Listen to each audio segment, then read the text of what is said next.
कल वाली वीडियो में हमने निकाली थी energy associated with the electron which is revolving around the nucleus of an atom.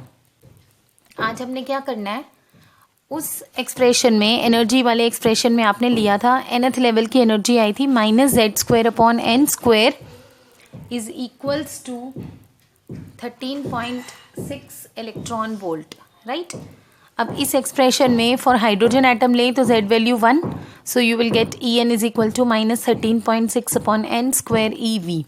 अगर आप डिफरेंट वैल्यूज़ ऑफ n ले लो, फर्स्ट शेल के लिए E1, सेकेंड के लिए E2, E3, E4 and so on, you will get the different values of the energy, and on the basis of it you can easily obtain the hydrogen spectrum, fine hydrogen spectrum which consists of series। कौन कौन सी मिलती हैं? अगर हमारा ground level first है तो किसी भी लेवल में से जंप करके इलेक्ट्रॉन अगर फर्स्ट पे आएगा then you will get a Lyman series, और उसकी जो वेवलेंथ है, एनर्जी है, वो यूवी रीजन में लाई करती है। और अगर सेकेंड लेवल होता है तो बार्मर सीरीज, थर्ड होता है पाश्चन, सिमिलरली फोर्थ होता है तो ब्रैकेट, और फिफ्थ होता है तो Pfund series. Now the frequency of wavelength of the radiations which are emitted when the electron jumps from higher orbit to lower, or we can say nth orbit to mth orbit, इन दोनों का difference, so h nu is equals to En minus Em, or we can say hc by lambda is equals to En minus Em। जिससे jump कर रहे हैं वो higher level है, जिस पे आ रहे हैं that is your lower level. So here n is greater than m, therefore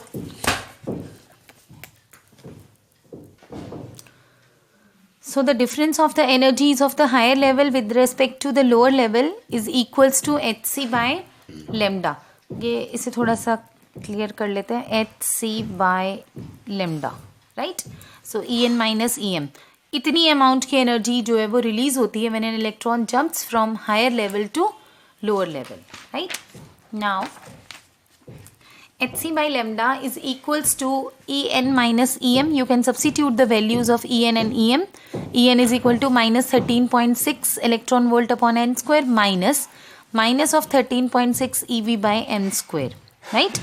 minus minus plus हो जाएंगे और m स्क्वायर वाली टर्म को आगे ले आओ तो 13.6 अपॉन hc, ये कहाँ से आया? hc बाई लैम्डा में इधर मैंने 1 बाई लैम्डा और hc को इधर शिफ्ट कर दिया, 1 upon m square minus 1 upon n square, ये आ गया, ठीक है। अगर मेरे पास फ्रीक्वेंसी मैक्सिमम है तो लैम्डा मिनिमम होएगा, because frequency and wavelength are inversely related with each other, और अगर फ्रीक्वेंसी मिनिमम है तो लैम्डा मैक्सिमम होएगा, ठीक है। और अब आप एक चीज़ और ध्यान से देखो, आर जो है वो 13.6 upon hc, that is this is a constant called as Rydberg constant whose value is 13.6 electron volt upon h into C.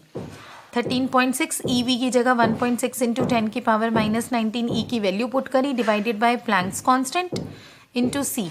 सब कुछ पुट करने के बाद रिडबर्ग कांस्टेंट की वैल्यू बेटे आती 1.1 इंटू 10 की power 7 metre inverse. So I can write 1 by lambda equals to R 1 by m square minus 1 by n square, where R is set to be the Rydberg constant whose value is this. 1 upon wavelength is wave number, so this expression can be valid for wave number also, so wave number equal to this quantity or 1 upon lambda equal to this much। अब एक question आया कि find the maximum wavelength in Lyman series, minimum wavelength of the Barmer series.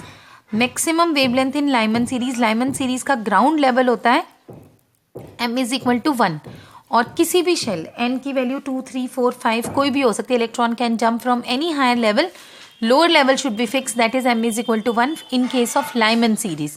Now obtain the value of the lambda, 1 by lambda equals to r 1 by m square minus 1 upon n की value ले ली 2, क्योंकि आपसे maximum wavelength पूछ रहे हैं, ठीक है। Substitute करिए and you will get the value of the maximum wavelength, और जब आपसे मिनिमम वेवलेंथ पूछेंगे तो n की मैक्स वैल्यू पुट कर देंगे, n की मैक्स वैल्यू होगी infinity, because higher level can be of any. So n equals to infinity and m equals to 2. On substituting this value, we'll get the value of lambda equals to 4 by r. और last में अपने r की value बेटे यहाँ पे put करके lambda calculate कर दिया। So जब आप मैक्स वैल्यू ऑफ lambda लेते हो तो उसमें n की मिनिमम, हायर लेवल में मिनिमम वैल्यू है 2 और इसकी मैक्सिमम वैल्यू होती है इन्फिनिटी, और जब मिनिमम वैल्यू कैलकुलेट करनी है तो आपने n की maximum value that is infinity. Note heading में एक चीज़ ये नोट ही कर लो कि हायर लेवल में n की वैल्यू 2, 3, 4 अप टू इन्फिनिटी है। n की मिनिमम वैल्यू 2 के लिए फ्रीक्वेंसी मिनिमम मैक्सिमम वेवलेंथ, और इसकी मैक्स वैल्यू के लिए फ्रीक्वेंसी मैक्सिमम, और अगर फ्रीक्वेंसी मैक्सिमम है तो लेमडा विल बी मिनिमम। ये पॉइंट्स एक बार ही ध्यान रख लेना तो फिर गलती नहीं होएगी, राइट। और अगर आपको बार्मर के लिए निकालना होता तो उसके लिए जो आपका ग्राउंड लेवल है it should be 2 and higher level can be greater than of it, क्योंकि n की वैल्यू n से एक ज़्यादा से स्टार्ट हो जाएगी, तो 3, 4, 5 and so on up to infinity. For Paschen series m is 3 third level and higher level can be of 4, 5, 6 and so on.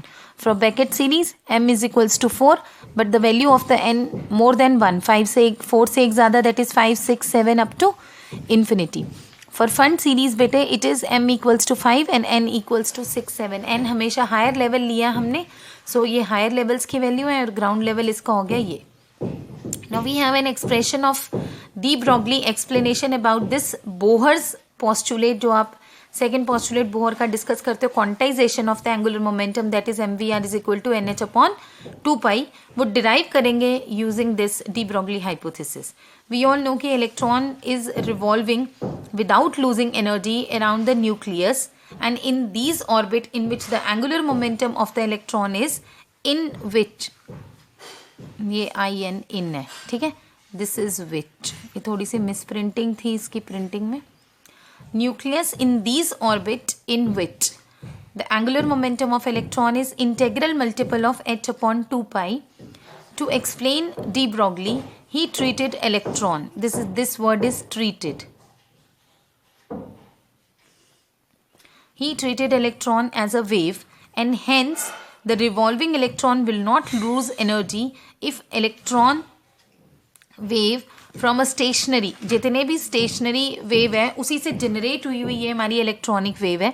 The stationary waves will be formed if the perimeter of the orbit is integral multiple of the wavelength, right. इन्होंने क्या theory लगाई कि जो electron है वो बिना energy lose किए अपने ऑर्बिट में, अपने फिक्स्ड ऑर्बिट में चक्कर लगा रहा है, और इस चीज़ को एक्सप्लेन करने के लिए डी ब्रॉगली ने इलेक्ट्रॉन को एज अ वेव ट्रीट करा, राइट।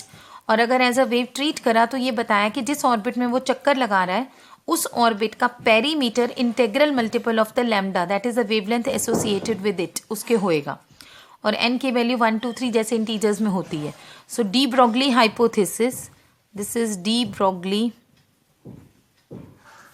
हाइपोथेसिस को अगर यूज करें तो lambda is inversely proportional to p, that is lambda equals to h upon p, और p क्या होएगा m into V, so lambda equals to h upon M V. और आप बेटे यहाँ पे लेमडा की जगह पे पुट कर दो 2 पाई r इस एक्सप्रेशन में, 2 pi r is equals to n h upon M v, lambda की वैल्यू। यहाँ इस एक्सप्रेशन को फिर से लिख रहे हैं, यहाँ पे क्या लिखेंगे बेटे, 2 pi r is equals to n h upon M v. Simplify कर लो, एम वी इधर ले आओ, 2 पाई इधर ले आओ, so you will get m v r is equal to n h upon 2 pi, that is the angular momentum associated with an electron which is considered to be as a wave, it is equals to n h upon 2 pi, right. So de Broglie hypothesis से भी Bohr's का जो quantization angular momentum का postulate है वो prove हो जाता है। तो sometimes it is asked in your exam of 2 or 3 marks simple derivation, so you must aware about this concept. और अब इस चैप्टर में इसके क्वेश्चंस करो, जितने भी ये एनर्जी वाले, higher level to lower level में जंप वाले, max wavelength, min wavelength, frequencies के रिलेशन, रिडबर्ग कांस्टेंट की वैल्यू कई बार आ जाती है प्रूव करने के लिए, इस टाइप के इसके क्वेश्चंस हैं। और कल इसके कुछ न्यूमेरिकल्स की वीडियो शेयर करूँगी, और आज ये डेरिवेशंस जो हैं वो कंप्लीट कर लो, and then will start with the third chapter of the modern physics that is nuclei.